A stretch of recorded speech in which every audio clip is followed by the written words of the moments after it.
और बड़ी खबर आ रही है यूपी की राजधानी लखनऊ से, जहां एक घर पर पुलिस ने छापा मारा है और भारी मात्रा में घर से हथियार बरामद किए हैं। आपको बता दें कि सैकड़ों कारतूसों की बरामदगी की गई है। प्रतिबंधित हथियार भी मिले हैं। सलाउद्दीन नाम का आरोपी हिरासत में ले लिया गया है।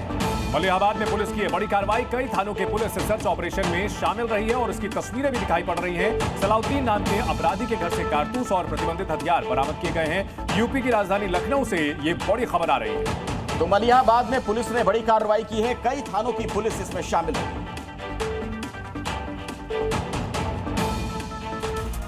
कांवड़ यात्रा को लेकर योगी सरकार कड़े कदम उठा रही है। सरकार की तरफ से आदेश है कि कांवड़ रूट पर खाने पीने की दुकानों पर नेम प्लेट लगाई जाए।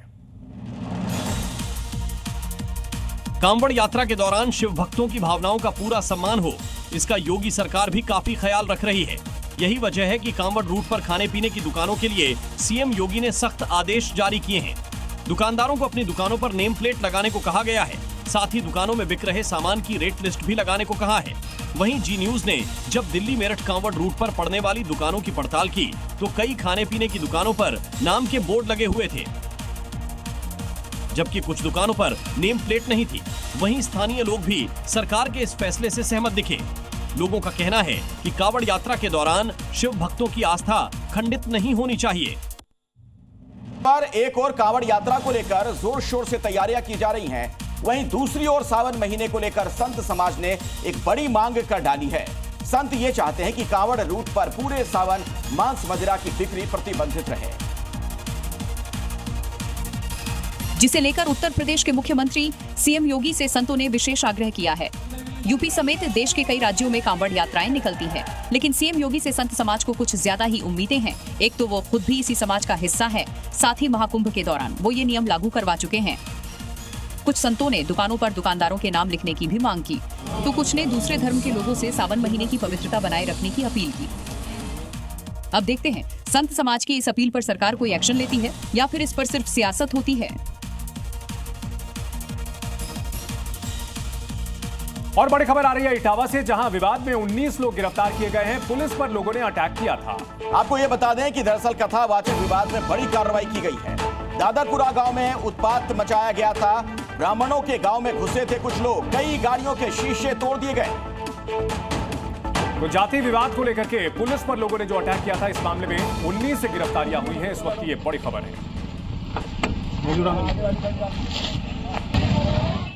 यूपी के इटावा में कथावाचकों से बदसलूकी का मामला अब हिंसक रुख अख्तियार करता जा रहा है। कल इटावा में इस घटना के विरोध में यादव संगठनों के विरोध प्रदर्शन के दौरान जमकर के बवाल हुआ।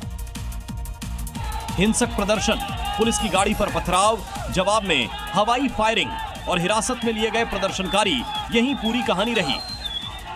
इटावा में हुए कथावाचकों से बदसलूकी के विरोध में हुए प्रदर्शन की। इस घटना से आक्रोशित यादव संगठनों ने सड़क पर उतरकर प्रदर्शन किया, जिसने देखते ही देखते हिंसक रूप ले लिया। प्रदर्शनकारी उग्र हो गए। रोकने पर पुलिस टीम पर ही पथराव शुरू कर दिया, जिसमें पुलिस की गाड़ी क्षतिग्रस्त हुई है। हंगामा बढ़ता देख सीओ और इंस्पेक्टर ने पिस्टल निकालकर प्रदर्शनकारियों को खदेड़ा। दावा किया जा रहा है कि पुलिस की तरफ हवाई फायरिंग भी की गई। पुलिस ने बवाल कर रहे 19 लोगों को गिरफ्तार किया है, जबकि 13 गाड़ियों को सीज कर दिया गया है। आसपास के 4 गांवों में पुलिस आरोपियों को पकड़ने के लिए सर्च ऑपरेशन चला रही है। दरअसल प्रदर्शनकारी कथावाचकों के खिलाफ मुकदमा वापस लेने की मांग कर रहे थे।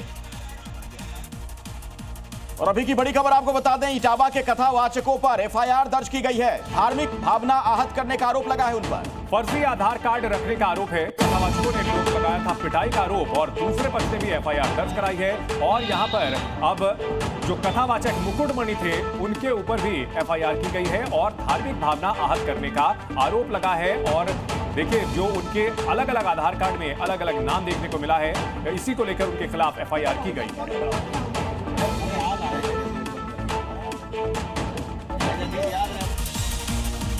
और ये मॉर्निंग जी में आपको दिखाते हैं क्राइम से जुड़ी हुई 5 बड़ी खबरें।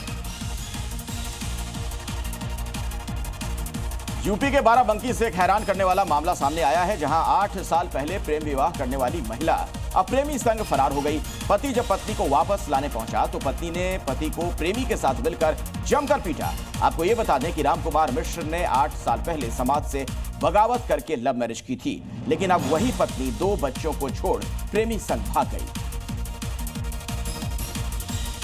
हरियाणा के करनाल में एक पश्चिमी यमुना नहर के किनारे एक अज्ञात शव मिलने से सनसनी फैल गई है। पुलिस ने शव पर मिले खून के निशान और सबूतों के आधार पर हत्या की आशंका जताई है। दरअसल पुलिस को डायल 112 पर सूचना मिली थी कि नहर के पास एक शव पड़ा है। शव की जांच के दौरान एफएसएल टीम ने कई अहम सबूत जुटाए, जिनसे हत्या का शक गहरा गया। आपको बता दें कि मृतक के बाजू पर हरदीप नाम लिखा हुआ पाया गया। फिलहाल पुलिस मामले की जांच में जुट गई है। मुंबई के छत्रपति शिवाजी महाराज इंटरनेशनल एयरपोर्ट पर कस्टम विभाग ने एक बड़ी कार्रवाई को अंजाम दिया।